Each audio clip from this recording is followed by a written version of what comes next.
it for the audio, or you can even watch back. Giving players all the props, or put them on blast. We don't give no hot takes, only talk facts. We're giving all our devotion, riding high on this wave of emotion.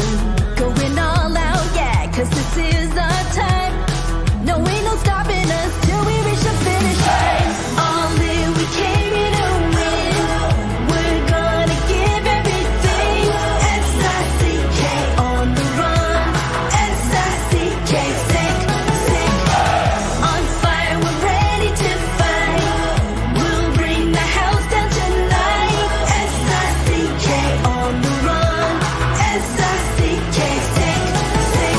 Play it on the car ride, play it when you lounge. X and O, you know that we can hold it down. Shout out to my man Sammy, got it off the ground. And to all the listeners tuned in right now, got debates, analysis, and speculation. This is sports talk for the new generation. You know where to find us, got a reputation. Sick podcast, your #1 sports destination. Giving all our devotion, riding high on this wave of emotion. Going all out, yeah, cause this is our time. No, ain't no stopping us till we reach the finish line. All in, we came here to win.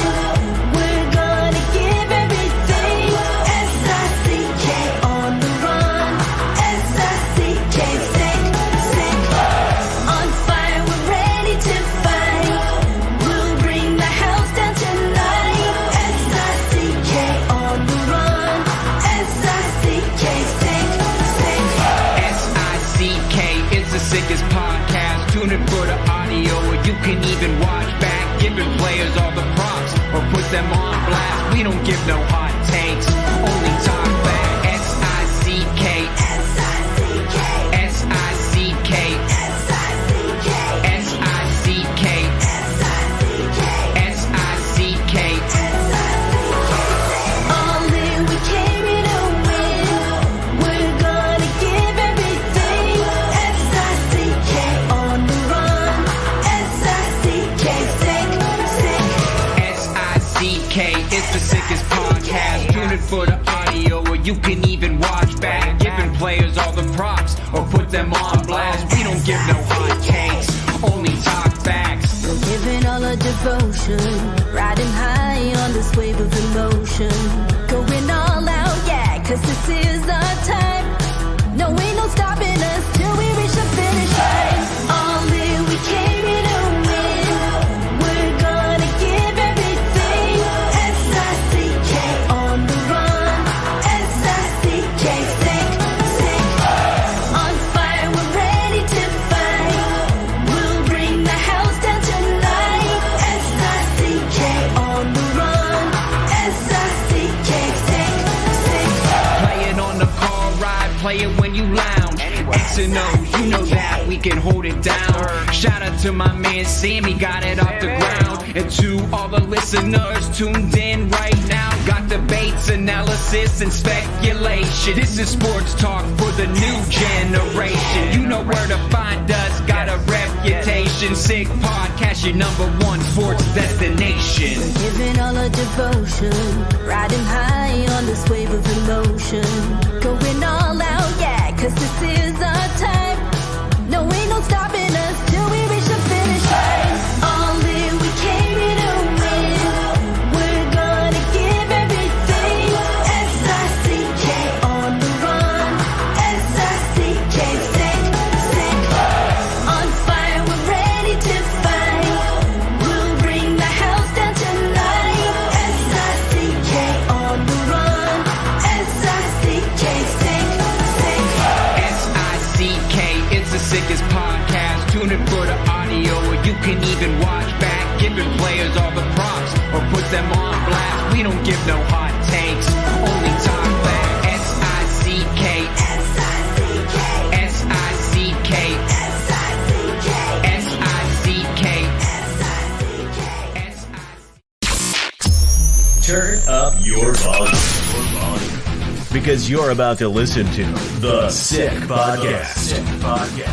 Simmer Down with Shawn Simpson. Ready Chuck with the tip. His 100th goal in his 300th game, and it's a Gordie Howe hat trick to tie it. The sickest Ottawa Senators podcast. It's gonna be sick.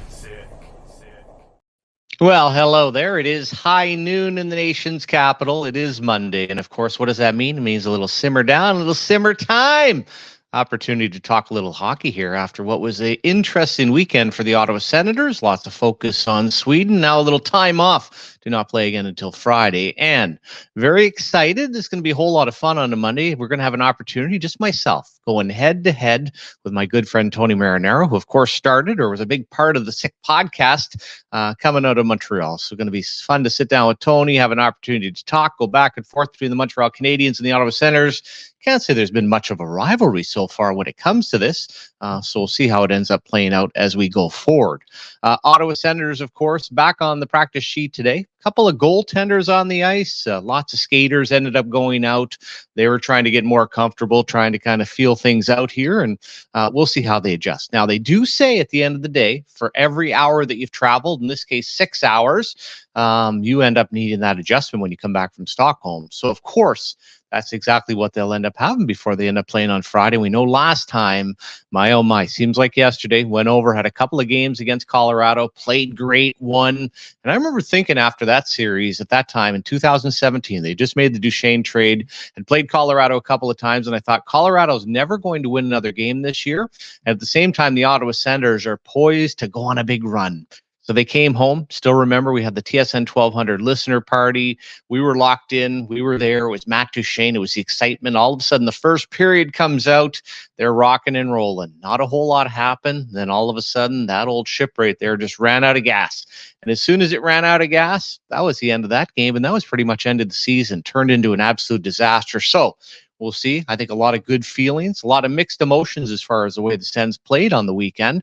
But hey, results at the end of the day, they ended up getting 4 points. Now, this is also what sets up very interestingly for everybody out there. When you look at what has happened now, the Ottawa Senators have played 11 home games and only 4 on the road. They play 5 of the next 6 at home, so they'll be 16-5.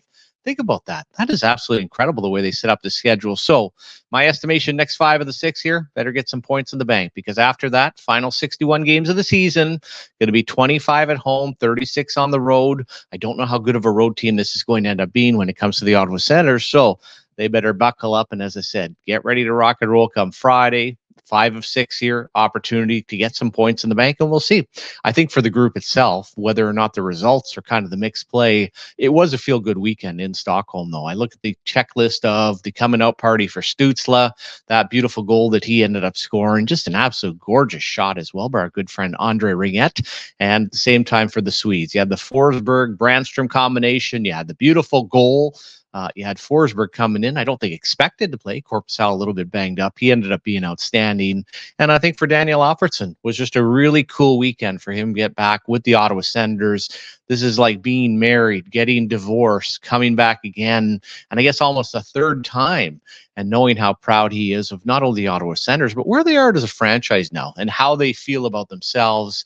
He was center stage. He was behind the bench for a couple of games, had a chance to drop the puck. So I thought that was very cool from that angle, and also nice for Forsberg and Brandstrom to have a nice little coming out themselves, just to kind of celebrate that. And I think mixed emotions for the other 3 teams. We probably at some point here, I don't know if we'll do it on the show, though, we should make a decision on the sleep doctors as well. Okay, of the sleep doctors that we ended up having, who ends up being number 1? Does it be the Ottawa Senators, who got a couple of wins? Does it end up being the Toronto Maple Leafs? Do you fault Minnesota?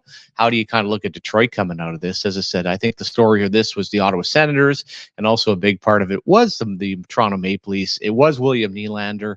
It was certainly him going home, having an opportunity to put on a showcase. He is now at a 17 game point streak now. So he's played very well. Leafs are feeling good, and Sens feeling pretty good at the same time. So that'll be the main focus here. As I say, we'll look forward to a few minutes here for Tony to come on, have a chance to go head to head. I'm fascinated by the rebuild in Montreal, how it compares to what is happening with the Ottawa Senators. Where are they at with some of the young players? And I got to say, one of the most intriguing, and I know it gets Habs fans fired up at sometimes, always watching a guy like Slafkovsky to see where he's at in his development.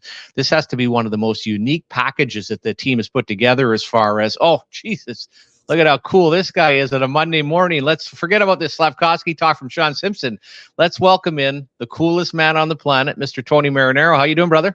I wouldn't say on the planet because that's debatable, but in Montreal and in the province of Quebec, without a doubt. Without a doubt. Now, do you have to say just from an English standpoint, or is it English, Italian, and French? Like, are you the triple header here? I am working a little bit of French radio right now, as a matter of fact, on BPM Sports, Monday to Friday at around 12:40 p.m. I have a collaboration on George Larac and Stéphane Gonzalez's show. I'm on television on TVA Sports, Monday to Friday at around 5:30 p.m. with Jean-Charles Lajoie. So I'm doing it in French and I'm doing it in English. And on the weekends at home, I do it in Italian. Oh, that's outstanding, Tony. You got to get you something over in Italy itself, but I guess the old ice hockey. Now, is this kind of a Corey Hart look as well with the shades going? Like, is that kind of a sunglasses at night so I can. You see, we're happy in Montreal today because, of course, we are Grey Cup champions. Yeah, that's pretty cool. Yeah, we celebrate championships in this city. I mean, I know in Ottawa you do as well. I think the Red Blacks won a Grey Cup back in 2016, and the Ottawa Senators, they've never won anything. Well, they did in the late 20s, 100 years ago. That's all we did was win championships, Tony. Right? Yeah. I'd like to see the tape if I can. I'd like to see the tape. There's no tape of it, and it certainly has not been pretty when it comes to the Red Blacks or to the Ottawa Senators for that matter. Just quick thoughts on that Grey Cup, because I'm not a CFL guy at all, but I will say from that standpoint, this came out of nowhere. No ownership, no free agency. This is actually a pretty good story when it comes to the Montreal Alouettes. Well, their ownership was not very stable, to say the least, over the last couple of years. And then Pierre Carapelado stepped in the last year, and he said, you know what, I'll buy the team. And you have someone who steps up and buys the team. And, of course, he's involved in media, whether it's newspaper, whether it's television. And he wanted to give the team back to the fans, and he brought a lot of stability back to the organization, which was a huge turning point for this organization because – as much as they had good people in place before with unstable ownership and not willing to, not able to go out and get players and not able to make any moves because your hands are basically tied. So he came in, he said to Danny Machocha, he said, you're my man. This is your football team. You do what you got to do, and I'm going to support you. Danny Machocha goes out. He hires Jason Moss as his coach. He goes out and gets a bunch of players who were, looking for some kind of redemption, wanted to prove to the football world again that they still had some football left in them. Case in point, Cody Fajardo, the MVP of last night's game. But I got to tell you something. I'm happy for everyone, obviously. Happy for the city of Montreal. Happy for football fans. Happy for the entire Alouettes organization, the ownership group. But Danny Machocha, I have to tell you, Danny and I would go way back because when I was working English radio, of course, and I worked it for almost 20 years, you and I worked for the same company. You were doing it in Ottawa. I was doing it in Montreal. Danny was a full-time collaborator of mine. He would join me even when he was coaching a university football team, Les Carabins de l'Université de Montréal. And, he did that for several years, and he would join me. And I remember Danny was hired January 13, 2020. And the following day, I had him in studio. It's a conversation I remember like it was yesterday. And, that was his dream job. Danny Machocha grew up in the east end of the city of Montreal in Saint Leonard. He grew up an Alouettes fan. He grew up going to watch football games with his father and his brothers. He grew up watching championships. He grew up watching cup parades. And Danny was working as a quality control coach, I believe in 1996 on a volunteer basis. Volunteer almost sounds like when I was working in radio. Volunteer. But he was working as a quality control coach on a volunteer basis. And then in 1997, he started working with some of the running backs, Souls and Pringle, also on a volunteer basis. And I remember Danny telling me, and I'll end it here, Simmer, because I know we're going to have to talk hockey here at some point. But I remember Danny telling me, he said, I had a deal with my wife. He had a deal with his wife that for the first couple of years, help me out, help pay the bills. You're going to be the earner in this family. And I promise you, within 2 years, I'm going to get a contract. And within 2 years, he got a contract. And then he moved on. Everyone knows what happened with the Edmonton. He moves on to the Edmonton Eskimos, wins over there, and then finally gets his opportunity in Montreal, his dream job. Yeah. And I'll give myself a Barry Horowitz of the WWE, and I'm going to pat myself on the back for nice. this one. I told everyone, Yeah. Danny Machocha is the guy that's going to bring a Grey Cup back to Montreal. And last night he brought it, and I couldn't be happier for him. Yeah, it is outstanding. As I said, watching some of it, and I'm more of an NFL guy, but a very good story. So exactly that. Enough of the CFL talk. Let's move on, and we can go back and forth. Tony, you promised the Battle Royal. Where's the Battle Royal? What's the Battle Royal going to be about, Simmer? You and I talking about what? One team that's no good and the other team that's bad. Well, yeah, no, I don't know, but I don't know which one is supposed to be. I don't know how this is kind of going through, where the Montreal Canadiens are at. I thought I dive it into my most fascinating topic with the Montreal Canadiens. One I saw last week, and we'll dive into Cole Caufield, whether he's a number one winger. But I want to ask on Slafkovsky. I find this to be intriguing, and I think people, when you weigh in, think it could be negativity. I worked in the National Hockey League for a long time. I have not seen this type of a philosophy of understand year one. You can parallel back to Joe Thornton. You can talk to other people. Had 8 points in the Finnish league. Now this year, 15 games in, he's got 5 points. But people are thrilled. Shots on goal. He's evolving as a player. I have just never seen this model of development for a young player where he is developing in the National Hockey League. Is that working right from what you've seen, Tony? And do you think it's going to work long term to make this guy a star in the National Hockey League, which is what you expect out of a first pick overall? Or is this the next Doug Wickenheiser? You know, Simmer, I would hope it's not the next Doug Wickenheiser with all. And Wick was a good man.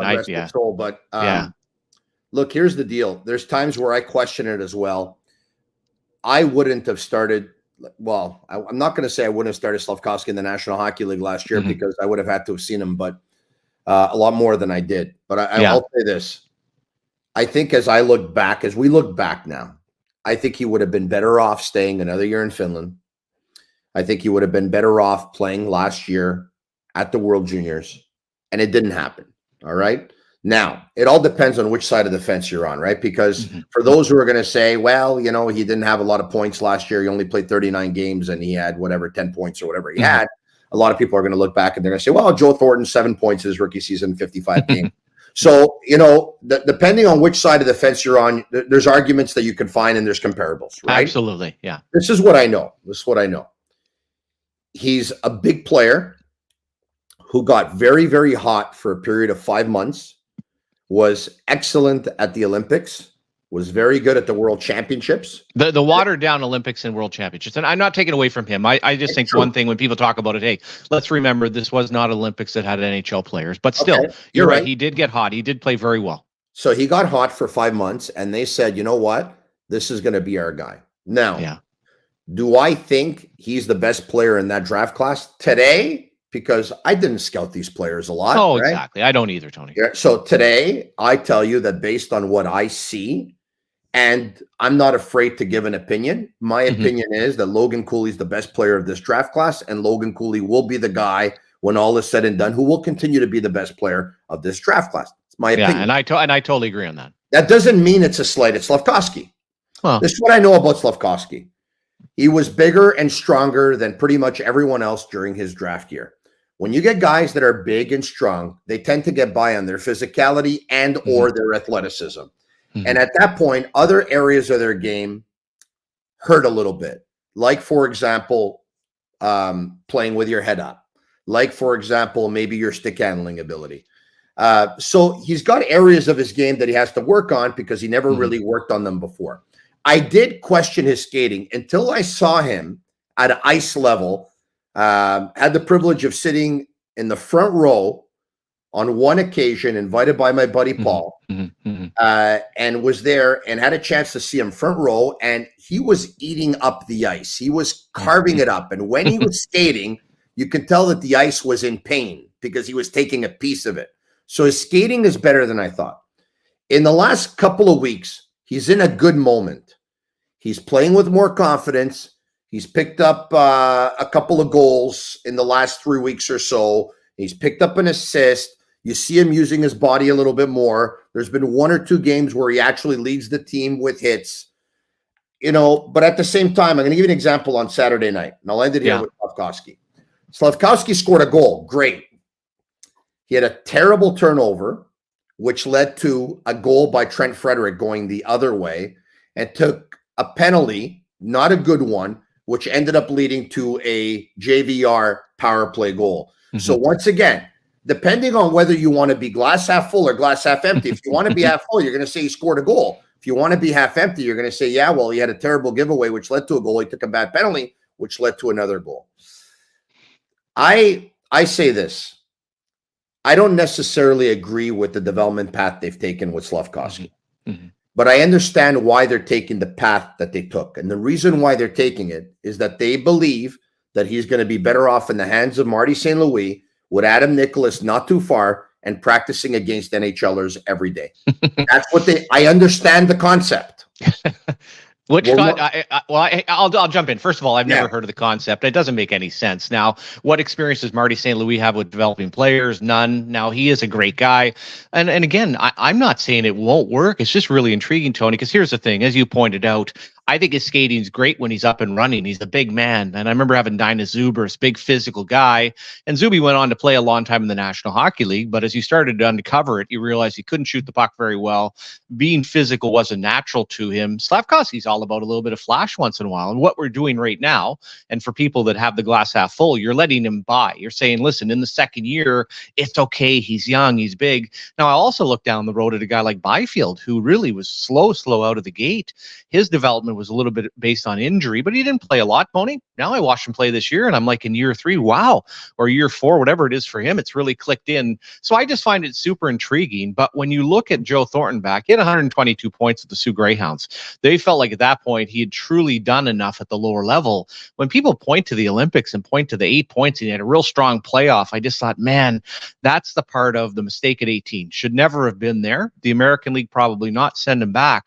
But what always happens is the same thing. Instead of correcting it at 19 years old, you continue down the path. And I just think it's a super risky pass. And I love when Craig Button is on, you kind of go through the whole thing. So, hey, you're cheering for the kid. I just don't look at it as a 19-year-old and think to myself, getting better. The point being, and this always happens with young players, 18 and 19, they kind of give you a little bit of leeway. By the time you're 20 years old, people are just picking you apart. Now you got to be consistent offensively. And I don't see a guy that's overly physical. And when I watched that draft video that they had from the Montreal Canadiens War Room, talking about a guy that grabs a bull by the horns, and I don't even want to be negative about him, but I don't even know what he is as a player at this point. That's the intriguing part for me. I can't tell you what he's going to be. I know Logan Cooley's going to be better than him, but I guess that's the intrigue and the fun of it. Like you said, you see this raw specimen, Tony, but at the same time, I can't tell you what kind of an NHL player he's going to be or what impact he's even going to have. You said something interesting about Zubers, and you said that basically he wasn't physical by nature, or he didn't have it in him. I don't think Slafkovsky has it in him either. He's not a mean guy. A lot of people are looking at him and saying this could be the next power forward. This is the player he's going to have to be. Now, all power forwards don't have to be mean. I get that, because the modern day power forward is not as mean as the power forward that you and I were watching back in the 80s and back in the 90s. Cam Neely's of this world and the Keith Kachucks of this world and the Eric Lindroses of this world. Those could be some pretty mean guys and tough to play against. But this is what I would work on if I was them. He's going to have to use his body to his advantage the way he always has. They could teach him how to protect the puck a little bit better. They could teach him how to protect himself a little bit better. Last year, he got caught with his head down, and he got tagged 4 or 5 times. This year, he hasn't been tagged 4 or 5 times. So I'm going to tell you this. You talked about Marty St. Louis. Yeah. I don't know how much of a development coach he is or he isn't, because there's been a small sample size. What I do know is that his skating is better this year than it was a year ago, and he hasn't been tagged as much. So some things are working. The fear that I have, or the concern that I have, is in terms of confidence. And as you know, for an athlete, confidence is everything. And that this is a player that knows that he's playing in Montreal, knows the expectations are high, knows he's the number 1 pick overall. And in his heart of heart, this guy wants to pick up points. And if he doesn't pick up points, his confidence is going to be affected. And when he doesn't pick up points, let's face it, when you're picked first overall, you're not picked because you do the little things. You're supposed to be picked because you're going to be a difference maker. And a difference maker usually means a guy who either scores goals or picks up points. And so at one point, he's going to feel this pressure of needing to score. And if he doesn't score with regularity or pick up points with regularity, at that point, his confidence is going to suffer. And I know a lot of people are going to try and end up spinning it. And look, let's be honest here. If this guy doesn't score goals and or pick up points at the National Hockey League level, he will not have been the best pick possible. Doesn't mean he's going to be a bad pick. but they picked first overall.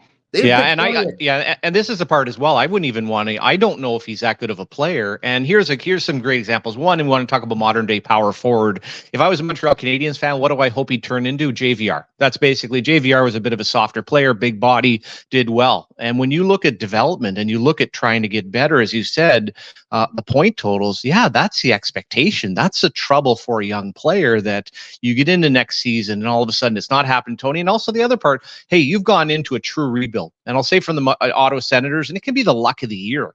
They were lucky to get Stützle in a sense of Byfield. Obviously, we've done the Kotkaniemi one, but also a guy like Kotkaniemi, and I'll say Mika Zibanejad. There's a couple of examples of young players that actually had to leave that pressure, and not that Mika had the pressure the Montreal Canadiens have.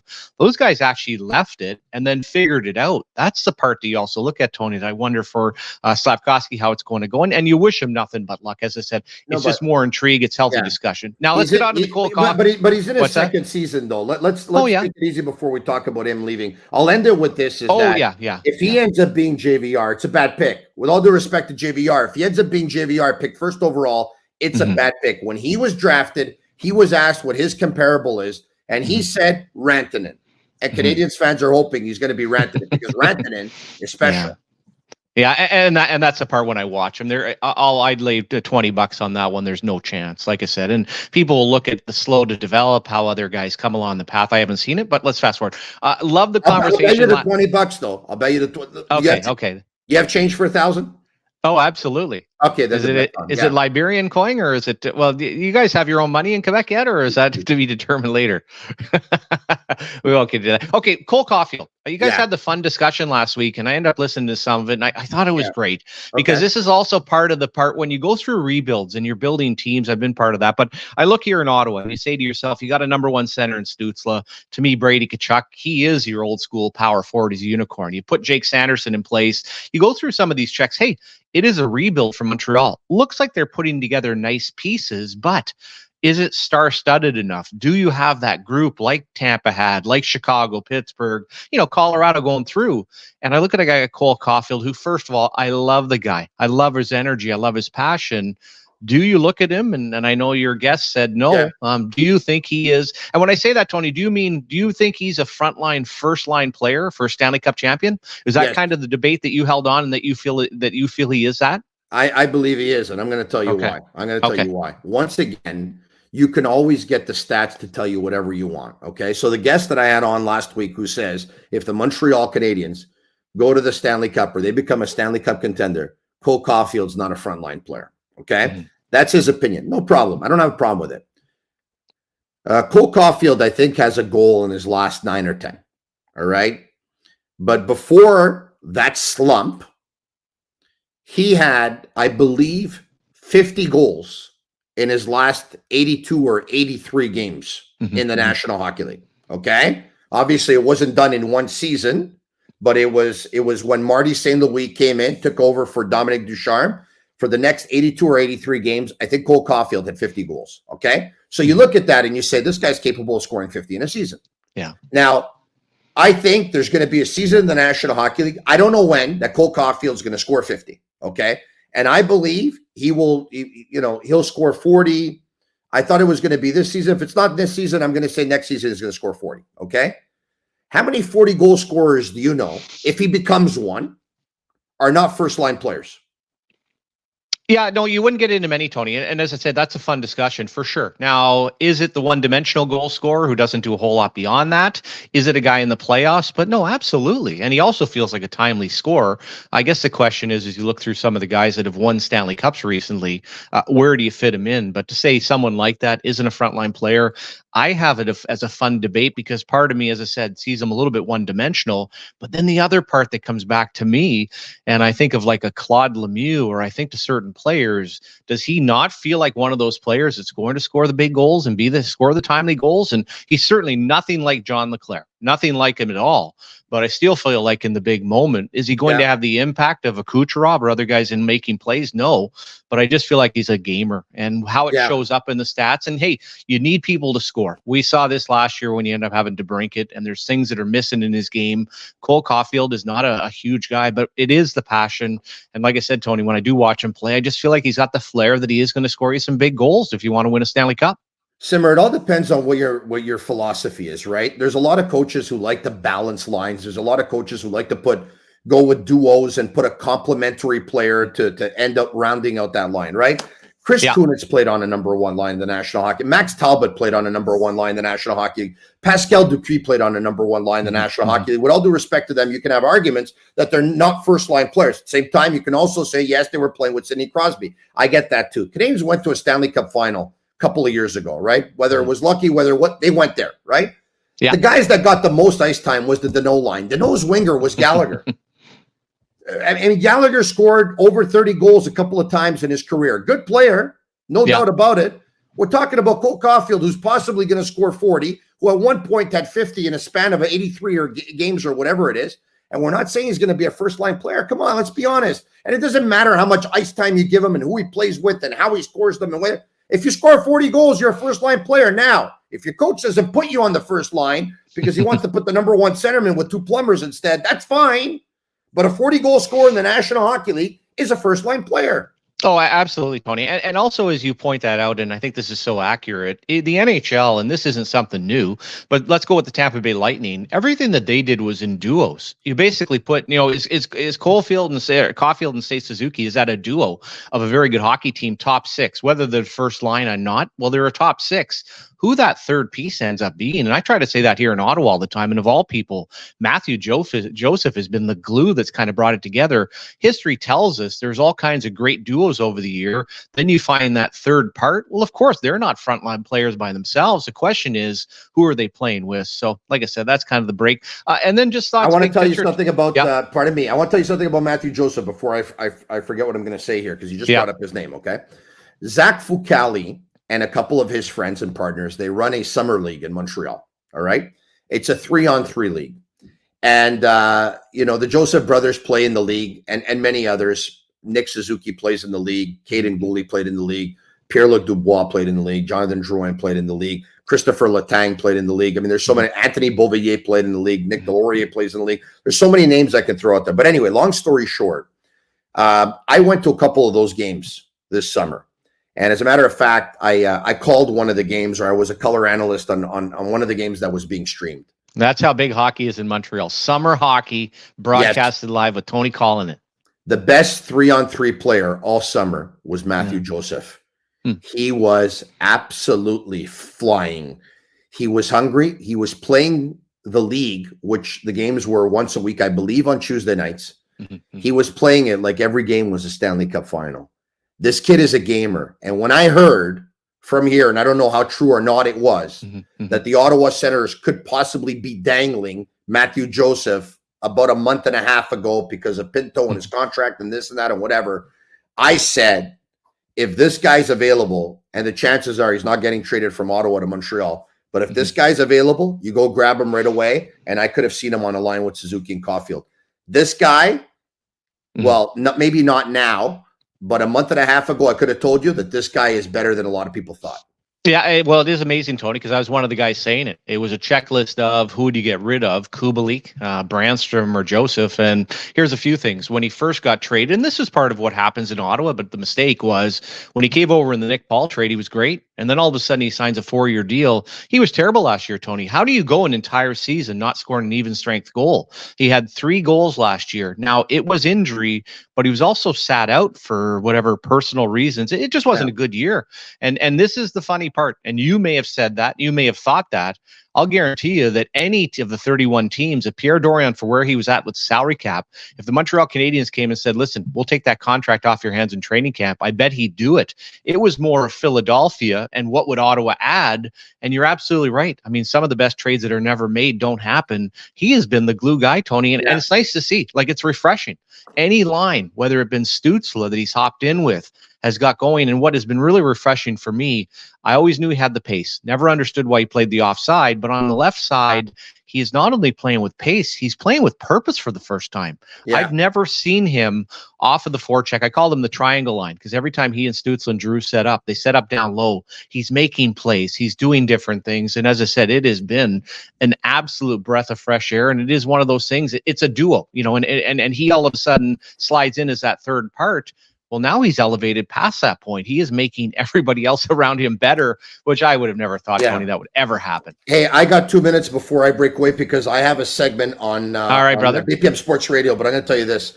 Hopefully Kubelik is watching. If not, it's going to get back to him. He is killing my pool right now. Oh, he is killing my pool. He's still on the third line in Ottawa? Still on the third line? He's on the third line, but you know what, Tony? The one thing about him, he looks good. I got to tell you, if you're getting in your pool, if you're getting marks for looking good, then he looks. Happy to hear that. No, he looks the part. Like, he's good size. He's pretty smart. He skates well. The unfortunate, nothing happens. So I don't know, as I said, I don't know if there's show points in your pool because he shows well, but nothing happens. He gets the odd chance. He teases you a little bit. He's got the 4 goals and not a terrible hockey player, but certainly not what we expected coming back as a featured piece of the DeBrincat trade at the time.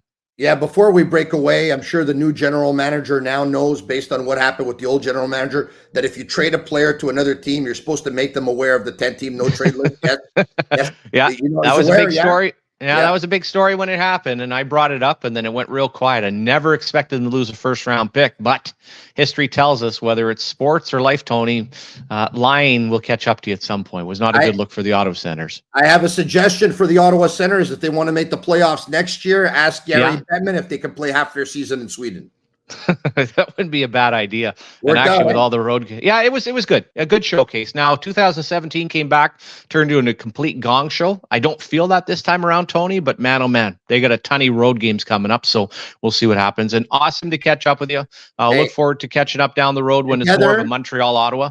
Together, you and I were fire, my friend. Look at this. Oh, nice. Look at it. We're on fire, my friend. You and I were on fire.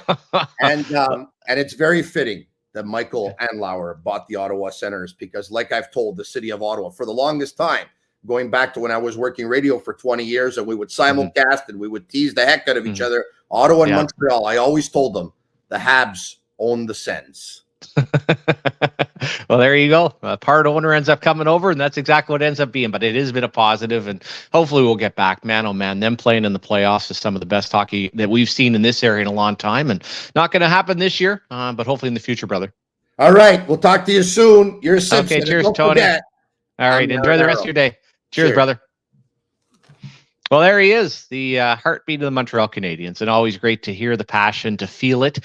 One thing about Tony, and I'm never afraid to say it, when he is on, he is a big fan of the Montreal Canadiens, so I find that intriguing when he gets passionate, he gets worked up, and just talking about the rebuild, because I will say this, when I look back to the Toronto Maple Leafs, what they went through, I look at kind of the blueprint of the Ottawa Senators, it feels like the Montreal Canadiens have collected a lot of nice pieces, but I can't look at anything definitive. I guess you look at Suzuki, you look at Caufield, but then after that, when you start to look at some of the young defensemen, they've got a lot of nice pieces.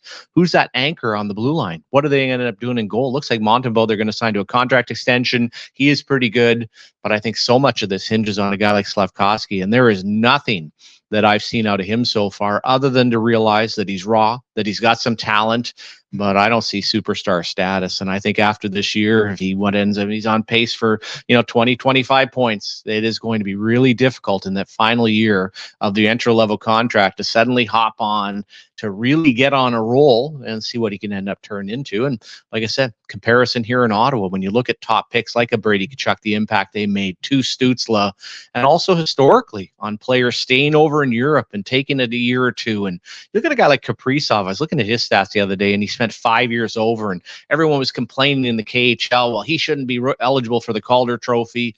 He comes over. Now, 5 years is too long to wait for a pick, as my good friend Justin Murray joins us. But still, at the end of the day, it's had a hell of an impact with Minnesota. How you doing there, brother? Good. Just funny, too, and then you look at Kotkaniemi, he's having a good year, finally. Yeah. I would have never, that was a part of the, what do you think when that first happened, Justin? Because I thought it was a little bit of when they first of all did that, it was a pissing contest. All of a sudden, that offer sheet to Aho was ridiculous. We watched it on the show and we're digesting it. I'm like, what the hell is going on? Yeah. Then the Kotkaniemi one, I thought, and then to have a contract which had to on the extension be worked out before with Marcus Lato, the agent, and I thought, man, that seems like a little bit too much. But so far this year, he's looks like he's finally figured it out. I'll be honest, I was always kind of a fan. Like, I love hockey sense. And I always thought he had hockey sense. It's just, he was so weak, probably not as hard as he should have been. Obviously he wasn't. He was really soft. So for me, I saw what he could be, but you just actually didn't know if he was ever going to get to where you thought he could be just because of how soft and weak he was. He seems to be turning it on here. He's 24. He's probably starting to get that man strength, starting to understand how he can play. And it's interesting. So you look at Slafkovsky and you're like, okay, well, this 2020 draft year, guys are starting to go like, so you just want to give them time. Obviously it's not going as well as it should be with him, but you want to go 5 years out from the draft and see where these guys are. Even a guy like Quentin Byfield now, is starting to play much better. These bigger guys do take time. And I think, they have to change their game. They used to just do it on size and being more mature physically than the other players. And now you're not really as that. And so you have to change your game. So the guys that do change their game a little bit or understand the game and how they need to play now, will kind of get to where they probably should have been. So he'll be an interesting guy to watch to see how he progresses. But there's still hope for him there. But, missing on Brady, big one. And that's chasing centerman, right? That's really what it came down to. It'll be interesting to watch.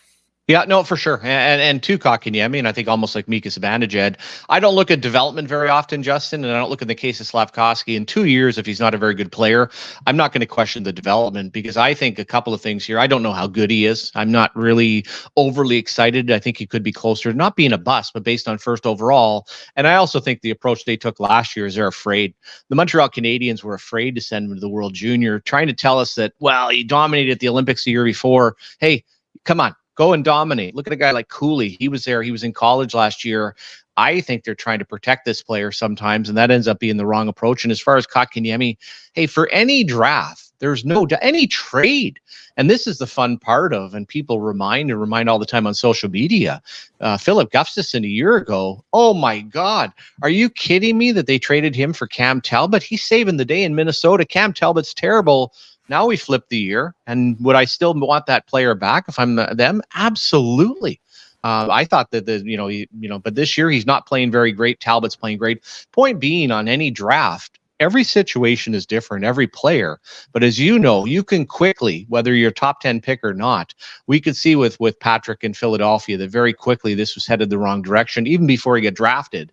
Other players run into injury. Other players are circumstance. So certainly you have to be cautious of it. But at the same time, you can tell pretty quickly. And that's also where I keep tracing back to, Justin, the history of this staff that works for the Montreal Canadiens, going back and drafting Elias Anderson, Kravtsov, Kakko, Lafreniere, and now following up with a guy like Slafkovsky in the sense of, I just got some real questions here as to what exactly is kind of happening with the group. So fun with a nice talk with Tony Marinaro. That is the Montreal Canadiens. They're not on our radar. Let's shift back here to what was a pretty cool weekend and just thoughts on as you're trying to end up figuring this out. What, do you got a little headset issue there, Justin? Well, we'll switch back. He's going to end up trying to. We had a little bit of an audio issue. But I think for most Sens fan, it is quite simply coming out of the weekend. Put a poll up talking about 2 games. I think as people settle in on Monday morning, what are you thinking? You're thinking, you know what? A couple of victories, not too bad, which I think when you look at the scope of this, I also thought as an event over the weekend, everybody, absolutely outstanding. I had not watched much of this in the past, but I thought the showcase in Stockholm, the way they were able to celebrate Swedish hockey, certainly when you look at a guy like Nylander was kind of the showcase or the big Swede out of the 4 teams that were over there. But I thought it was first class. I thought it was well attended. And I thought from a hockey standpoint, I know the Minnesota game against Ottawa wasn't the greatest, but that's the way Minnesota plays. I didn't look at that as a fault necessarily of their style or anything else. else. And then the Detroit game was a great back and forth. But I thought for the Sens, Justin, that on the weekend, it was just a nice showcase. Let's forget about the negative. Let's focus on the positive. How did you feel, just quite simply, about winning a couple of hockey games there? And I think overall, a pretty good showcase for the brand. Yeah, I think so. I mean, you went and got 4 points in Sweden. That's what you wanted to do. Did they go about it the way we wanted them to? Maybe not. And improved against Minnesota. Forsberg was really good. That's a good sign. I think that was a natural game, how that was going to go against Minnesota, a team that doesn't score a ton, and they kind of are a little tighter defensively. Am I extremely happy? No, because they played some not great teams, right? So we're going to have to see this consistently, but we did ask them to win, a 1-goal game here at some point, and allowing 1 goal, and they did. So it's signs for life. Now they have all week to I know they have a couple days off, but some practices, tighten things up again, play the Islanders, who are also a team maybe like Minnesota that you should be able to, allow 1 or 2 goals here.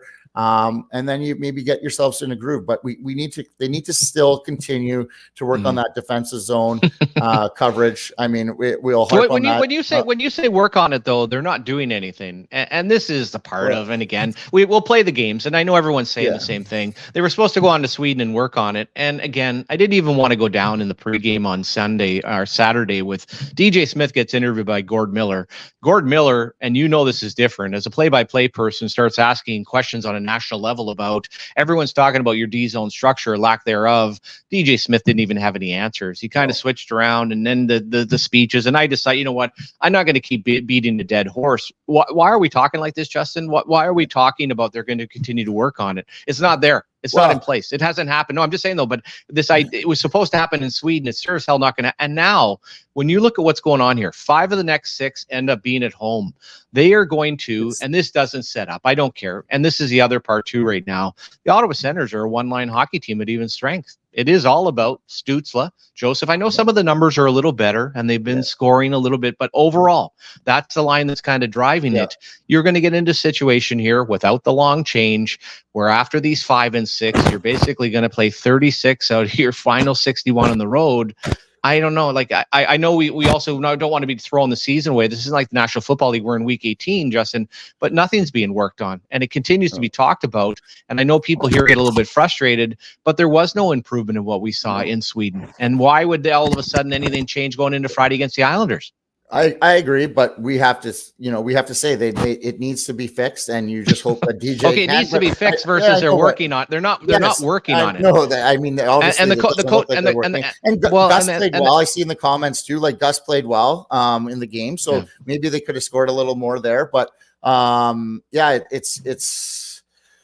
I mean, it might be something we harp on all year. Really, like it's crazy, but we're going to see what this team actually is made out of, because it's going to be a tough schedule. So we're going to find out pretty quickly if anything changes or not. I'm on the side of, I've been harping on it since I started being on this podcast, that things need to change.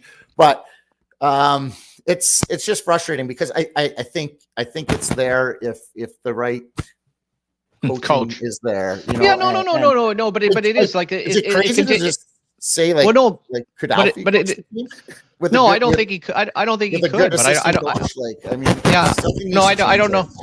Yeah, I don't know enough about him, Justin. At the end of the day, like I said, to continue to address it or talk about it, I thought it was awesome having Alfie on the bench.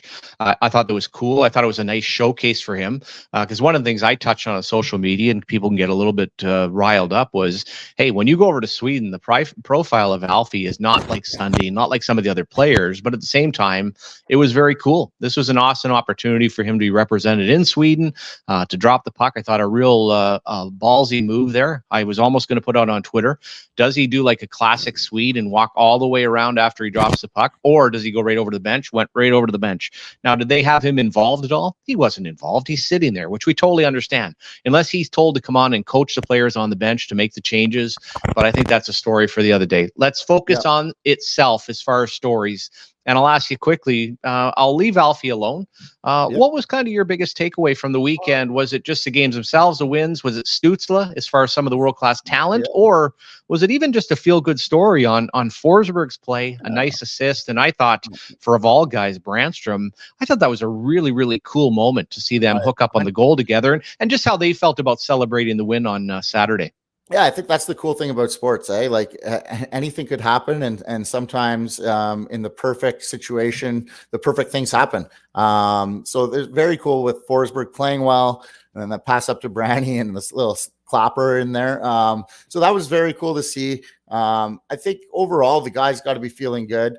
Ran into one of the players last night while having dinner. They seem to be in good spirits and stuff like that. So yeah. I think it's, you just got to use these two games as a positive, look at those positives and just continue to put your head down and go to work.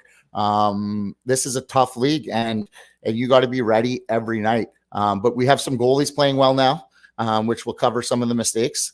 And you just hope guys get scoring here. Like I said, Gus played well. My good buddy Jordan Stitt and Chad Whitelock in the chat talking about that. And it's true. Like you just got to get to work here. Because your games are at home, you're going to have a little more practices, or just being around the rink, getting some guys healthy back. I think there's some positives here. And it's like I said, just get to work. Focus on the little things. Focus on playing smart. Like onus is on the players at times too, right? So you know how to manage that puck, and it should be a win against the Islanders.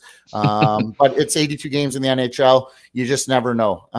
So yeah, what are your thoughts on kind of how Sweden went? Similar. Well, as far as Sweden, Justin, I thought it was great. I didn't, I thought the Detroit game was highly entertaining. If you want to get into all the chaos of breaking it down, but when you looked at the event itself, and I think even the owner, and I know Ian had a great interview with him talking to Andlauer about the future. How are they feeling coming out of it? Unbelievable. I mean, you're walking on water. It's great. We won the 2 games. Now let's reconvene in a month from now, see where the season is at, see where when we in 2017, I remember watching those games and they beat Colorado twice. And I thought to myself, Colorado, mark my words. And I'm right all the time. Colorado's not going to win another game the rest of the year. I think they came back and landed in New Jersey and started on the East Coast and won. Ottawa, we had the game against Pittsburgh. It was a showcase. Duchesne, first period, Justin, they played great. And then they just shit the bed. And then the rest of the year, it just went out the window. So let's see what the recovery ends up being. But for itself, as far as a team bonding, and I would have loved to been part of the Saturday night. I bet you the party going on for the boys. I like the bonding. I like the feel around Forsberg having hopped in. Brandstrom, the soft spot of what he's had to overcome. And then for Timmy Stützle. So that part of it, from an Ottawa Senators perspective, I thought was outstanding. And there's no doubt if they travel back yesterday, and usually you need a day for every hour and when you're trying to end up adjusting from that. So 6 hours, so 6 days, they'll end up having the New York Islanders show. That should end up working out well for Ottawa. So I feel good about everything that happened. And there's also no doubt when you, from a player's perspective, not that you don't worry, not that you got the blinders on all the time. Do you feel better getting back to work today without all the noise in the media necessarily? It's quiet as we come back here in Ottawa, but do you feel better after winning a couple of hockey games? Absolutely you do. So I think that bodes well, kind of setting up for the New York Islanders. The question is the simple reality of the schedule. The schedule as far as the density of it, the schedule quite simply with the amount of road games. When you get back to the tactical portion of a tired hockey team, how the second periods and everything else, then you start to get a little bit nervous. But there's no doubt, Justin, waking up today as an organization, or waking up yesterday, returning back to the ice, even in this practice today that ended up being an optional. Both goaltenders looked like they had almost all the players there. All those things right now are the Ottawa Senators on this Monday in November feeling good about themselves, Justin? Absolutely. I think that they've rolled back, and at least as a group feel like, you know what, we're in a pretty good spot here. One game over 500. Yeah, I mean, all things considered, I mean, it's pretty crazy that they are one game over 500. So and a bunch of games in hand, although Ian Mendez doesn't like that. But it is true. They have a couple of games in hand. You win those, you're right in the thick of things. It's like the season starts over then, and you're just ready to go. Now, like you said, big, tough schedule going to be for the rest of the year because of this trip. We'll have to see how they react, and that will give Staios a chance to really see who these players are and what they're made of, I think. And that will set up nicely in the long term to see what kind of character these guys are. And if they're going to let this bother them with the travel or not, or they're going to just go out and prove that this team is good and each guy playing well. So, yeah, I think it's probably very, very good vibes. With the Sens and in the Sens room right now because of being together over in Sweden, but the wins compounding. I got to think it's all good vibes there. Yeah, I agree with you. And I think the spacing, and I will be curious because you could certainly see, and it's not everybody. I think one of the focuses for myself was Claude Giroux, especially in game one, really struggling. And then I looked at age. You look at a guy like Tarasenko, and then on the back end, and Tarasenko wasn't bad, but I'm just looking for, hey, what is the level of play for those guys? Is it a little harder to adjust? Then what is it going to look like? And this is physically, I've got to think between playing on Saturday, playing Friday, having the break till Monday, then having more time. That shouldn't be an excuse, but how much does the body get back to being normal for everybody?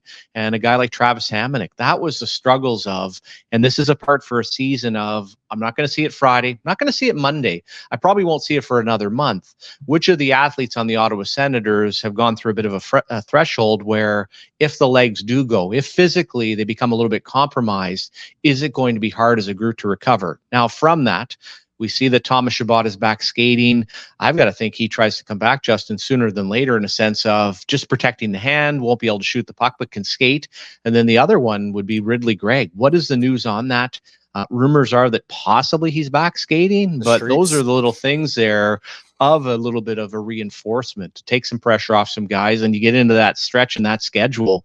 That is, along with staying healthy, I think is going to go a long ways because when they set this up, obviously they had to have in mind a good start, lots of home games, which they've had. They've had an okay start, going to Sweden, having the rest. Everything's been built in. But all of a sudden, it is the old iceberg there, and it is the old Titanic, and she's a-coming, and how's the ship going to end up being able to hold her off a little bit as you see it? And what do they say? 9/10 of it's underwater. How is the old ship going to hold up when you hit the old iceberg? No, it'll be interesting. You hope their injuries are mostly done for the year. I mean, there's going to be a couple others for sure, but you hope that they kind of went through that already. It'll be a fine balance too, but between making guys rest and be healthy and fully fit to play versus practicing too, because with this long road trip, there's going to be a bunch of away games, so it's going to have to find a balance there for sure. But I think they'll do a good job on that, or they'll at least attempt to. And it's going to be up to these players to dig deep because it is going to be tough. It's not going to be easy, but this is the National League, and it's never easy. So and in going through the teams, it is fun to watch, Justin, because you look at the group, and like I said, my great storyline, and we were talking about Tony Marinaro before he came on, talking about Matthew Joseph. It is just fun in hockey, in sport, in being wrong, at least in my case or anybody else, but how refreshing that story. And when he and Stützle and to Giroux, the way that they played 5-on-5, the way they play properly, I keep calling them the old triangle laying, those little stories there, and that positive. But that's where the question comes for me. When I watch Norris, Tkachuk, and Tarasenko, I know on the surface, Justin, there's some pretty good things. What I don't know is there enough pace in that group? Is there enough puck protection? Is there enough? And then I guess I'd ask the other question. We see Josh Norris with the one-timer on the power play all the time. After watching him in the shootout the other day, where is that shot at even strength all the time? Like, oh my, was an absolute gorgeous goal scorer's goal that he scored in the shootout to help win that game on Saturday against Minnesota. Yeah, I'm not going to be super hard on him just because of how much time he's missed. But at some point we're going to have to see that here on the at even strength, and a lot of that is just spacing and creating, finding the soft areas. That's what the goal scorers do. The real good goal scorers with the good shots. You might be the last guy into the zone at times, and you just sneak into a little spot and boom, it's in the net. But so we'll have to see that. But that comes with timing and just playing more. And I hope to see him back, in that, high 30s goal mark, if possible. It'd be pretty good for the team there. Did we want to do some questions or? Yeah, absolutely. Let's give it a couple minutes here. Just because the chat's on fire here. So let's fire it up. It'll be a fun thing on a Monday there, kind of been back and forth having Tony and having that. So let's mix in a little chat action. Yeah. Yeah. So when Shabbat comes back, does JBD stay with Chychrun? Well, first of all, absolutely not. I mean, let's be realistic about the team and the thoughts. And this is, I respect for every coach. Do coaches love the veteran players? Absolutely. I think about a guy like Bob Hartley back in the day and Guy Boucher was like this. Maybe it's a French-Canadian thing. It felt like they wanted their own players, Justin, all the time. Let's be honest, in a locker room, when Thomas Chabot comes back, he's an AAV of 8 million. He's going up to 10 million. Do you think right now he's going to slide into a third pairing and play behind JBD? Well, of course not. He's better than JBD. And I don't mind JBD's game, and I think he stepped up a little bit, but I still look at the one-on-one battles, still have a lot of concern. So Chabot's going to go in with Chychrun. All I'd ask on Chabot is, let's see, we get back to trying to play properly. The big question is, would the coaching staff have the balls? Because as I said, I'm not completely sold on JBD. Would I switch JBD for Hamonic right now? Absolutely. And I love Travis Hamonic in the sense of a good pro. But when you look at his gap control, you look at how much trouble he's in all the time, Justin, that's where I'd be curious. Would you be willing to give JBD an opportunity to play with Brandstrom and see what that's like as a pairing? So, hey, of course, Chabot's going to go back into that spot, but would they be willing to sit a guy like Travis Hamonic? That's when, and I love this with the underlying numbers because I'm not a huge numbers guy. You have the eye test for Hamonic, good guy. But at the end of the day, that's the move that the coach has to have the balls to make to take the next level step as a club, is putting JBD in with Brandstrom. 100%. I that scares me a little bit when I think about it, just because they're both probably not, JBD's not like undersized, but he doesn't play big for his size, so that scares me having those guys. But I would like to see it. It's worth a shot to see it for a couple of games, because I'm not a huge Hamonic fan. Obviously, I think Chabot's going to slide up there into the top 4, as he should. And you hope from him when he comes back, just give good, consistent minutes of moving that puck up. Try to be in your zone less. You don't need to bring that offensive flair right now. I don't think. Just focus on your own end and being a transporter of the puck and move that puck. And I think we would be surprised with what we see. I think it's there. He just needs to focus on that and not, and play maybe a little less minutes and understand that, hey, I can go a little harder in the last minutes that I'm playing now. It's a little bit back to the team play, and I'm smiling because I'm laughing a little bit, and I love Thomas Chabot, but you go back to quite simple. Listen, I want you to play tonight. What do I want you to do? I want you to go between the offensive dot and the defensive dot. I don't need you to be circling all the time. Can you play basically forward and backward skating between those two dots, keep people to the outside, do all the simple things that you're trying to do regardless? And when you talk about JBD, I totally understand. I think you're referencing the pairing with Brandstrom. Well, first of all, Brandstrom has become a fairly solid defender and is a better defender than JBD despite his size. But at the end of the day, is it a perfect combination? No. But would another partner that, in my estimation, is better than Hamonic give Brandstrom some time and alleviate that, Justin? Absolutely, because the problem you run in with Hamonic, he's always in trouble. And that's not the spot where Brandstrom's at right now. He needs a little bit better of a partner. So I think that would be cool. Do I think it's going to happen? No. But they're certainly going to get back to the top 4. What you might hope with Thomas Chabot, does he come back with a bit of a soft cast on the hand? Does that allow him to play a little simpler, to play defensively? But unfortunately, we see him when he's practicing, one hand on the stick, lots of circles. That's the part that you'd ask as a reset, because he's a tremendous athlete, feels like he's a great kid, great guy now. But is that going to happen in season? Probably not. Are they a better team when he hops in with Chychrun and he slide JBD down? Absolutely. Yeah. All right. Well, let's do another one. Yeah. So does the Alfie factor start to turn things around? And do they concentrate on changing the way they play in their zone? Absolutely not, Jeffrey. First of all, they didn't. And this would be the part of Daniel Alfredsson, Justin, isn't sitting up top and having to go down on the bench to kind of explain. I just wondered the dynamic from Andlauer to Staios to Alfie when you watch a game. And it's very strangely, you want to be on the international showcase if you're Ottawa. Well, you were on the showcase. And what were people asking? And this was with Cheryl Pounder. This was with Gord Miller, with a lot of other people in the hockey world are asking, why are the Sens not playing properly? Well, nobody had the answer. There's been no teaching that's gone on. There's been nothing that's happened to kind of change that.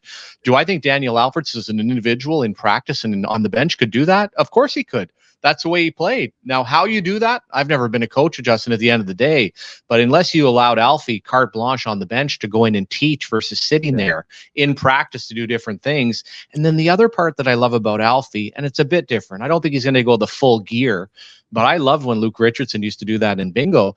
At least he could go out practically for where he's at physically and show guys. You know what I mean? You don't have to sit on tape. I don't have to do things on the bench. Let's go out. Let's actually go on the rink. Let's show how tactically I'm going to use my body. Let's go over to Drake Batherson, show how I'm going to get pucks out in the zone. There's a ton that Alfie could end up doing. Has he had any effect so far? None. No, but he hasn't been really asked to do that. He was just around symbolically on the weekend to show some respect, which I love too. I thought it was awesome what the Ottawa Senators did. He was doing a little practice for the last week or two, right? Yeah, I don't know, Justin, if it's every day or all the time. Yeah, that's what I'm not sure. But let's say he's not doing anything on the bench anymore. In practice, you hope, okay, he was the keep away master. You hope that he maybe teaches some of these work ethics in practice. Guys stay on the ice a little longer and work on the little things. And those aren't going to change overnight. But over time, you hope you build up maybe a little bit of a culture of wanting to be on the ice, wanting to work on the little things. Well, like you said, learning how to flip pucks out if you have to, if you're in trouble, or learning how to protect the puck on a forecheck when you're first to get it. All those little things that Alfie was really good at. You just hope, and you hope that he builds the culture. And that to me can be separate from being a coach on the bench. That to me, that's almost like a hitting coach or something like that, where you're just going in and focusing on some little things that aren't taking away from the rest of your game. You hope that he can kind of build maybe a little bit of culture there of guys wanting to improve and learning to improve and staying. Ryan O'Reilly was the best at that in the NHL. It was the practice, then the Ryan O'Reilly practice after. And all the guys that stayed on there, Sam Ryan, all those guys that wanted to, they got better because it was all little things. And you just hope that gets built into your organization. And that comes over time. But will that happen? That remains to be seen. Yeah, and they're great points, Justin, and I love what you're talking about. I saw that with Dale Hunter. You see that with a lot of players. Now, Dale was during his career and after, but Ryan O'Reilly, when you think about it, I wonder if Patrice Bergeron, here's a few layers. I think Claude Giroux at times has come in and tried to do as much as he can, but Claude Giroux, as good as a two-way player he is, a lot of the things that he's good at are offensively, comes to face-offs. So from a teaching element, and this is the part, and I always say, Justin, I've never been a coach, but I'd look at this realistically as Alfie. What would I do with Drake Batherson? First of all, I'd probably hang around him a little bit. I'd just sit and talk, kind of see where you're at. What's your headspace? Then I'd probably just sit down and watch a little video. And at this point in his career, I'd probably pull it over to the player and say, hey, what are you seeing here? What are you doing? And then what I'd probably do individually is go out and say, listen, why don't we just go out on the ice together and go through all three phases of the game? What are you seeing in the defensive side? What are you seeing in the neutral zone? And what are you seeing offensively? Where are some areas that as an individual that I could take you to have you improve a little bit? Those are the things that I try to do from a teaching element. And then the other part, and this is the one that's the key, and it really doesn't matter what we're doing. I can go out, and this is the part, and are the players being kind to Alfie? Absolutely. Do they love Alfie? Absolutely. Do they respect Alfie? Absolutely. Are they giving him lip service and smiling and telling him how great he is and then walking away and probably forgetting about some of it? Absolutely they are. Do you know why? Because there's no accountability. The only way that would work with Alfie is if you sat down with Drake Batherson and said, listen, this is what you have to improve on. And you also sat down with DJ Smith. And when it didn't go right, Justin, what do? You actually sit him down. We're seeing situations. Patrick Laine in the National Hockey League is being a healthy scratch. Yeah. Sens fans must be scratching their head when you see a guy like Drake. And and of all players this weekend, I thought about Justin, I've been so tough on a guy like William Nylander over the years. And then I'm thinking to myself, why am I, which nobody cares. Coming around, Simmer. No. But who am I to be questioning William Nylander? Now you can get into the contracts, which I understand. Yeah. But how can I be hard on William Nylander for what he accomplishes in comparison to Drake Batherson? So that's the phase where the Ottawa Senators are at. But until the teaching, and like I said, the players are saying how much they love Alfie having around, and I know the fans love Alfie, Justin, and he's well respected.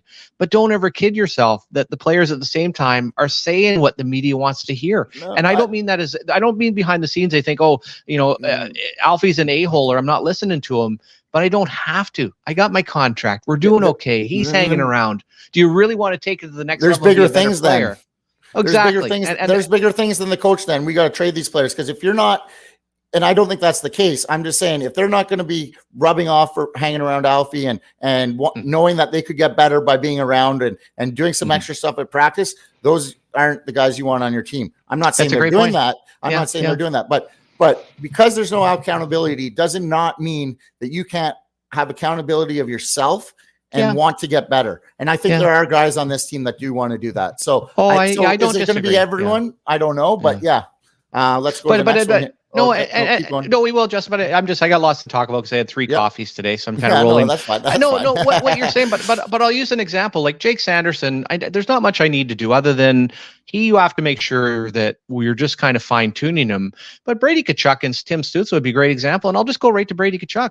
What's not to love about Brady Tkachuk? But is there a ton that he can do better as a hockey player? Well, absolutely. And I couldn't believe, and I'm not going to for a second say that Brady Tkachuk is Matt Sundin, but I'll never forget in Toronto when the few years that I was there, how nobody talked to Matt Sundin, nobody addressed him. And of all things, when we wanted to trade him, and it wasn't on Shawn Simpson's Rolodex, but who's going to talk to him? The intimidation and the lack of accountability. He would come to training camp every year. He wouldn't do the physical testing. And I thought to myself, I don't care who you are. If you were, and we went through this with Yager back in the day, listen, you want to be a Stanley Cup champion? I want you all to show up and end up doing it. But who is going to be accountable? And for Brady Tkachuk, what's not to love?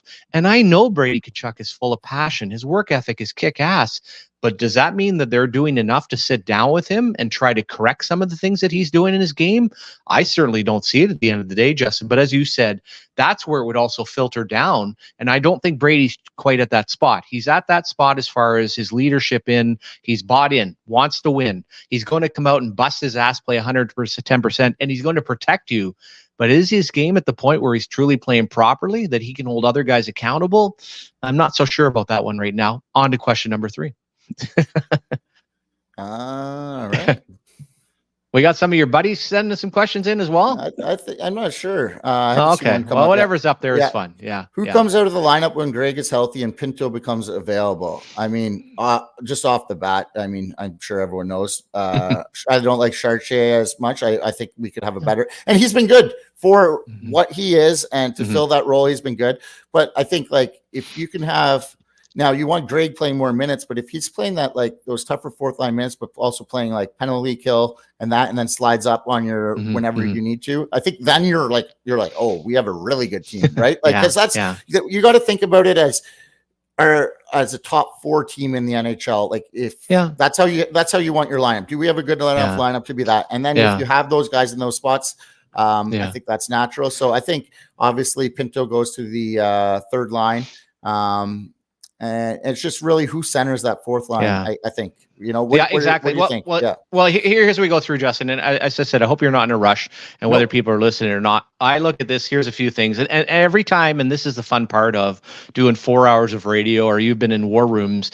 Every time you say something sparks another thing. I love Mr. McEwen. I bet he's an awesome guy. One thing I don't like about my tough guys is getting beat up all the time, and especially in today's National Hockey League.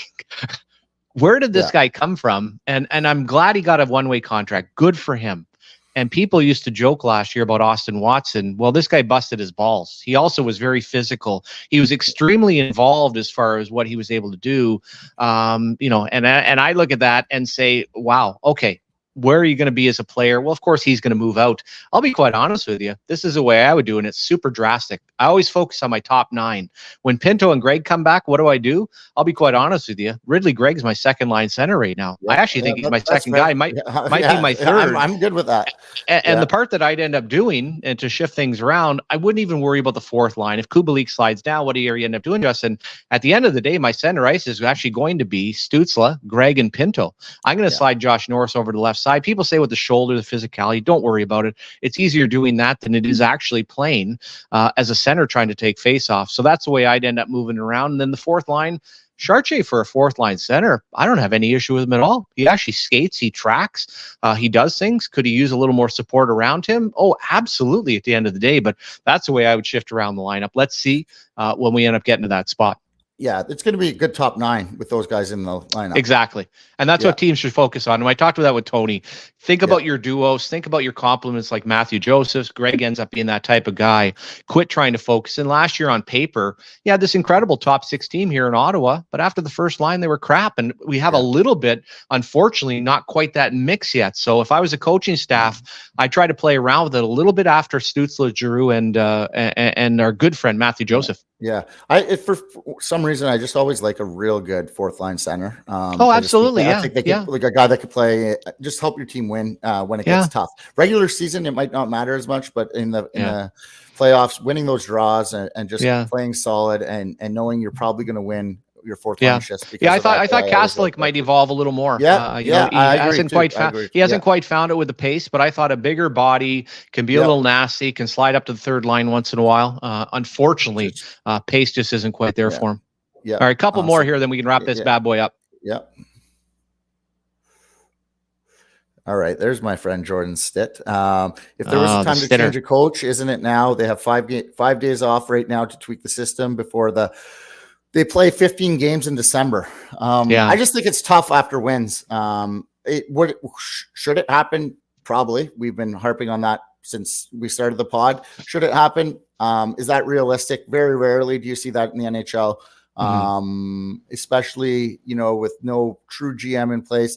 I don't know if in the background, if they've been talking to guys or not, but you'd have to have a real good established guy ready to go if that was the case. And I know I made a little joke about Alfie being the coach just because of everything that's going on, but they do need an established guy that has that could demand respect and isn't going to bow down to the players. They're going to push them and challenge them and not be afraid of those players. And that takes a veteran coach. Should it happen? Should it have happened already in a perfect world? Probably, but this world is imperfect. So and as far as when you should make the coaching change, I would have made it last week. I'd make it today. It had to happen. It has to happen. I don't care about the wins and losses. Hey, the Detroit game almost became might have been a defining moment where he might have got fired. So if that's touch and balance, you score the 1 goal for Brandstrom. Hey, this is a group that has come in, and Ann Lauer wants to be best in choice or best in show or whatever the hell it is. Sounds like a class guy. Done everything right, bringing Alfie back. But in the case of Steve Staios, had no idea or nor thought that all of a sudden Pierre Dorian be done. I think he's come in, and I won't use the term over his head, but he's learning the industry. Are they in a situation now where they're going to be reactive versus proactive? Hey, this is totally a reactive group. They also, it feels like, to Staios, and I used my little Newport Sports last week and good old Pat Morris, but it feels like between them and ownership that they like DJ Smith. They're going to give him every opportunity. So how this is going to play out and what fans, unfortunately, and this is the part because I want to keep the podcast going the whole winter time, this is going to turn into a disaster from the Ottawa Center side, unfortunately, because that is the way the schedule is setting up. All of this crap we keep talking about of how they need a reset and how they're going to correct things. Nothing has been corrected. Nothing will be corrected until you have a coaching change. And unfortunately, that's going to come now at a spot where if you were to do anything, you'll probably be in a situation where you're not ready for the playoffs. You're not going to make it, Justin. And at the same time, the schedule is going to be so overwhelming. Anybody coming in, you know what they're going to say? They're going to say, listen, I'm just going to ride it the rest of the way. What we want to do here is we want to assess the rest of the season. That's on Shawn Simpson. And I'm actually in a real good mood. Sunny out, went for a walk with Echo the dog, had a couple of coffees. Life's but good, this baby. Part of when we keep talking about these darn resets of, now they got to start playing all of a sudden Friday, they're going to start playing properly. That was supposed to happen in Sweden. Not going to happen. That's my forecast for the future. Now, on a positive side, I was completely wrong about Tarasenko. I was completely wrong about Matthew Joseph. So I don't know if things happen necessarily in threes, Justin, but I could be. And it is possible. Wouldn't that be I nice? Be completely wrong on it. So exactly. But that's just my feeling when you are about to head into it. Have you ever read the book or watched the movie The Perfect Storm? No, I haven't. Okay, one of my favorite books of all time. It's a true story. Ends up having Mark Wahlberg, and it was a famous boat that ended up being a fishing boat out of Gloucester, Mass. And this is a true storm, and it was a perfect storm. It was 3 different, one from the south, one coming over across the Flemish Cap, and then one coming across Canada, and they all came together to make the perfect storm. Now, the perfect storm, unfortunately, ended up killing them. That was the end of their fishing season. So my Ottawa Senators, unfortunately, the theme for coming up with the schedule right now is a perfect storm, Justin, and that's not in a good way. Now, I don't know if you're checking your weather app now.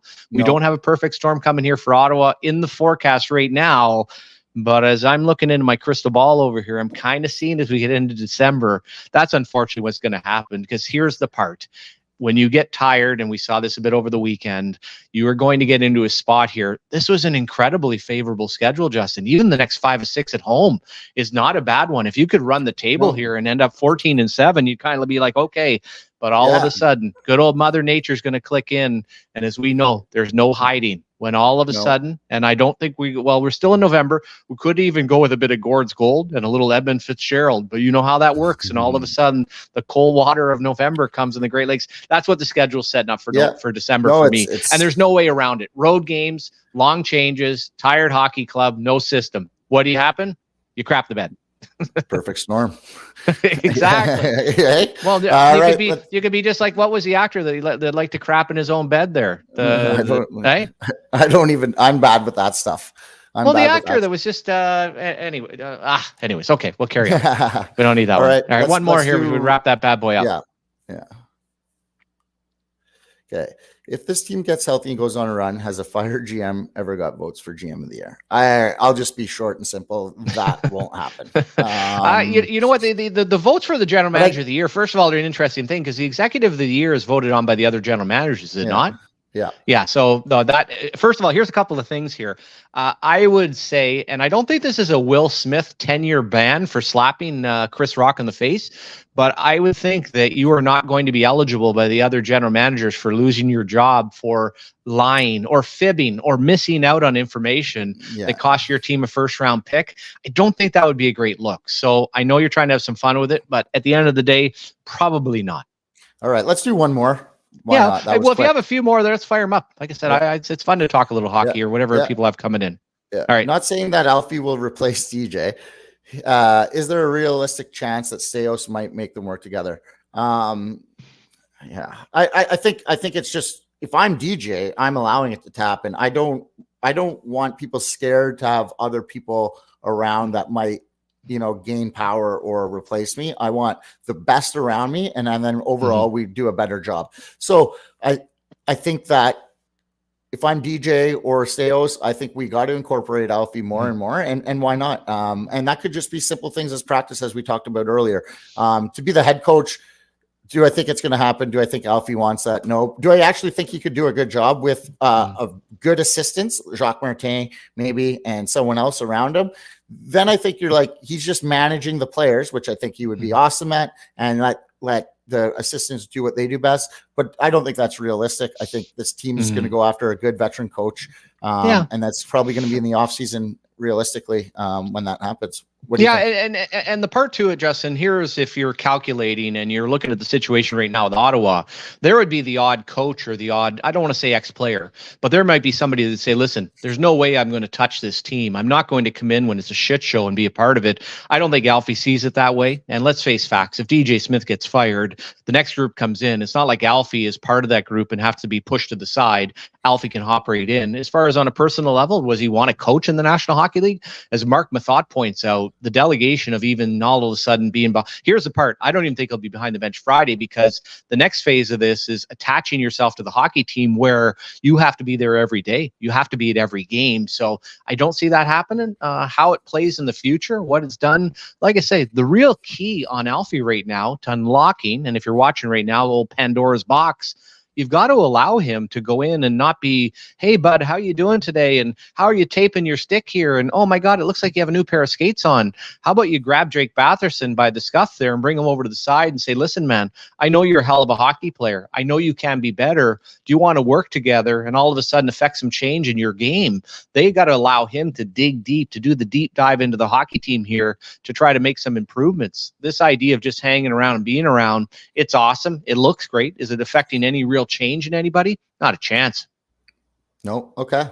Well, I guess that's it. They're saying no more questions. So, all right. Well, we got more questions there. Now, we're going to have our good friend Liam McGuire on yesterday. Liam's got to hop up and visit mom in Quebec City. So we're working on a couple of other things there. So right now that's going to be left open, but nice to have a little Monday hockey chalk. As I said, these are weird weeks on the Ottawa Senators going to Sweden. Weird, eh? Yeah, soon now you don't have soon anything it'll be every day. We're just either talking about the night before or the game the next day. Like, so it'll just be rolling.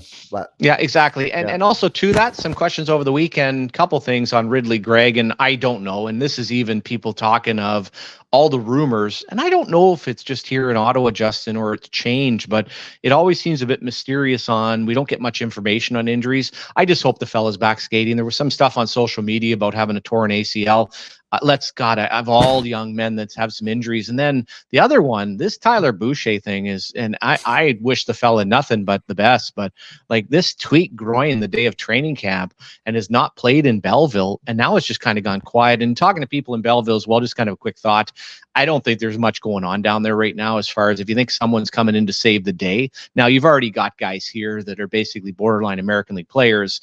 The highlight from what I'm understanding, quite simply, has been the play of Sogard, who we saw on the bench on Saturday, and Marilyn in some of the small sample size. So that's kind of the update, the intrigue. But for this hockey club, without a doubt, and I guess we can also keep counting down.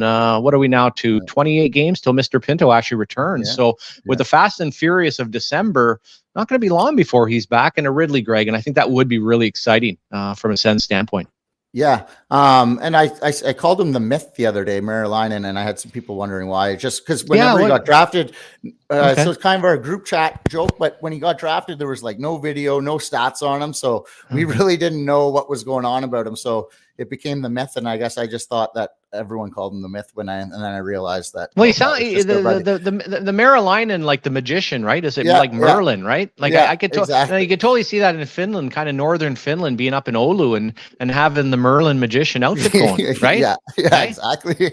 Yeah, but both of those guys certainly, it looks like they have a real good future. Yeah, I thought that was pretty cool on the weekend that you had a Swede, a Finn, and a Danish player as far as goaltenders. And also, let's hope Korpisalo's all right. I love the Forsberg story, and I was thinking during that game, Justin, before we shut down here, of a guy a couple of years ago was on waivers again. I'm sure he and his camp and his family at that point thought, I got a pretty good chance in 2 years, a better chance to be playing in the Swedish Hockey League than I do being the first goaltender to ever play a game in Sweden as a Swede to win an NHL game. So to me, that felt great. And Brandstrom scoring the goal and just everything around that. Yeah, the power of sports. Point being, hopefully Korpisalo's all right. Neither of these guys have ever had a huge workload. No. Korpisalo's had a high of 39 games, Forsberg 41. But I'll say this, if Forsberg plays big and strong and everything that he did on Saturday, boy, oh boy, that'll bode well for the second half or into the tough stretch of the schedule, Justin, because I thought technically that guy was locked in. And same thing for Gus the Bus. That was a hell of a goaltending clinic by the two Swedes on Saturday. It was good to see. So, all right. Well, we'll see you guys tomorrow. Yeah, absolutely, brother. And don't forget, stay classy, Otto. Until next time, over and out. Simmer down. Go Eagles. Cheers. And that's a wrap. Hope you don't miss us too much until next time.